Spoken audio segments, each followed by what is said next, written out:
They say every neighborhood has that one guy, the kind who treats the HOA handbook like it's sacred scripture, not just someone who reads the rules, but someone who hunts with them. But in our neighborhood, that guy wasn't just irritating. He was dangerous. And his name, well, let's call him Rick Halverson. Rick wasn't elected. He wasn't appointed. Nobody gave him authority. One day, he just decided he was the law.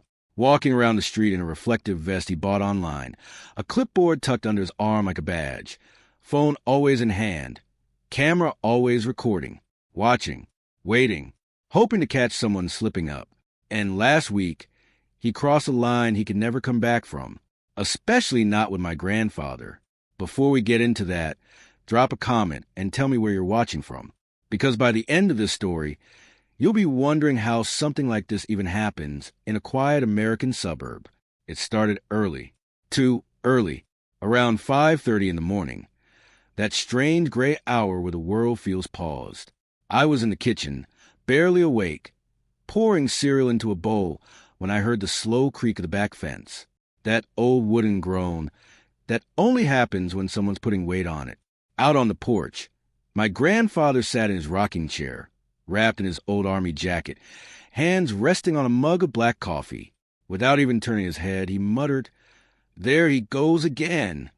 I didn't need to ask who.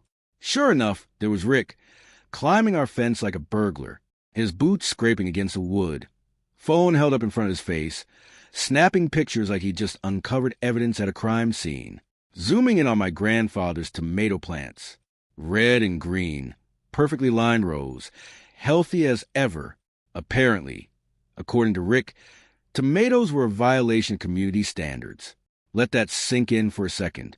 A 75-year-old veteran growing food in his own backyard was now considered a problem. I felt the heat rise in my chest, the kind that makes your hands curl into fists without asking. I started toward the door, ready to confront him, ready to unload everything I'd been holding back.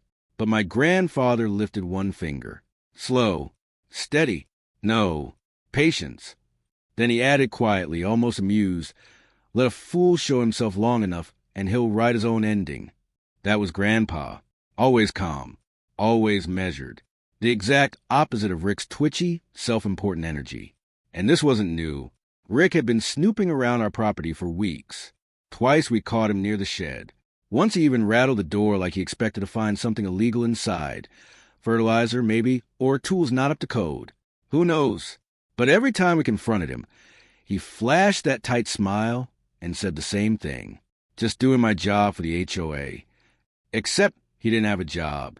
Grandpa had already reported him to the HOA board, filed complaints, documented everything, dates, times, photos, the whole package. And every time, the response came back from the HOA president, Marilyn Brooks. Pearls around her neck, polite smile glued to her face, waving it all off. "Oh, Rick's just passionate," she'd say. "He really cares about the neighborhood." Passionate, that's one word for it.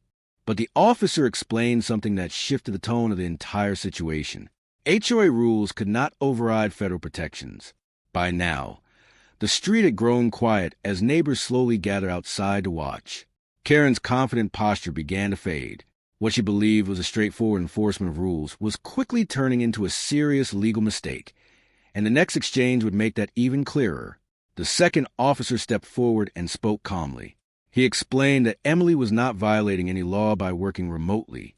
Many Americans work from home, especially when medical accommodations were involved. The key issue was whether the activity caused disruption in the neighborhood.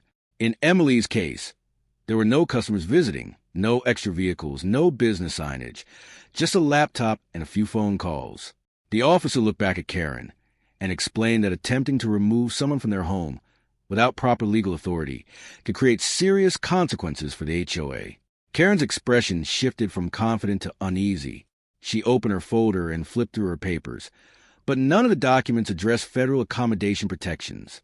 Daniel stood quietly beside Emily on the porch. He had expected another argument with the HOA.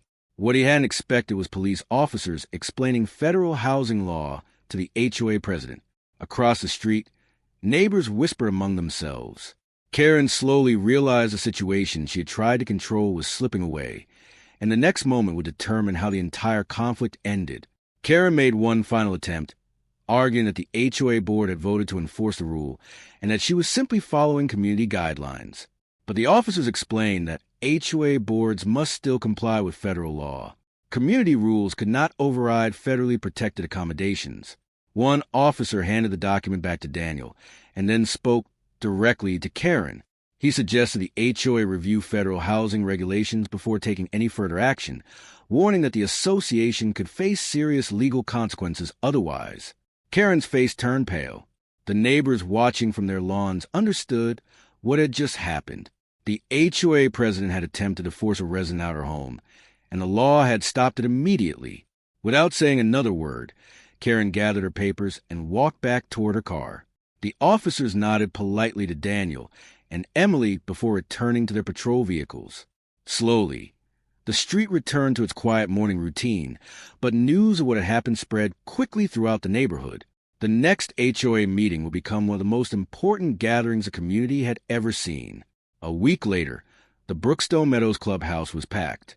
Residents filled every chair for the monthly HOA meeting, eager to hear what the board would say about the incident.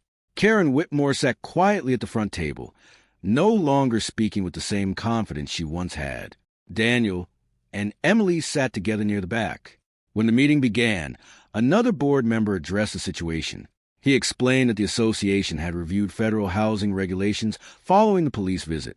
The board acknowledged that Emily's remote work was a protected accommodation and admitted that the enforcement action had been a mistake. The room remained silent as he continued, stating that the HOA would update its policies to ensure similar situations would never happen again. Several neighbors nodded in agreement. For the first time in days, Daniel glanced at Emily. She looked relaxed. The conflict that had started with threats and police involvement was ending in a completely different way, and the final moment of the meeting would bring unexpected closure. At the end of the meeting, Karen Whitmore slowly stood up. Her voice was quieter than usual as she admitted she had acted too quickly while enforcing the rules.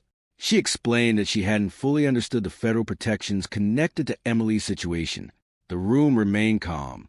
Several residents thanked Daniel and Emily for handling the situation with respect.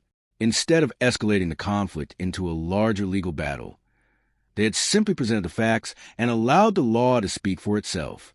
In the weeks that followed, the neighborhood began to change in small but meaningful ways. The HOA revised its guidelines and established clearer communication with residents. Emily continued working peacefully from home. Each morning, she returned to watering the flowers along the walkway, and neighbors once again passed by with smiles and friendly waves. What began as a tense conflict ended with a lesson the entire community would remember. Sometimes, the strongest solutions don't come from arguments, but from understanding the rules that exist to protect everyone. And that was a final twist in this remarkable HOA story. If you enjoyed the drama, don't forget to like, subscribe, and share your thoughts in the comments. It truly helps the channel grow.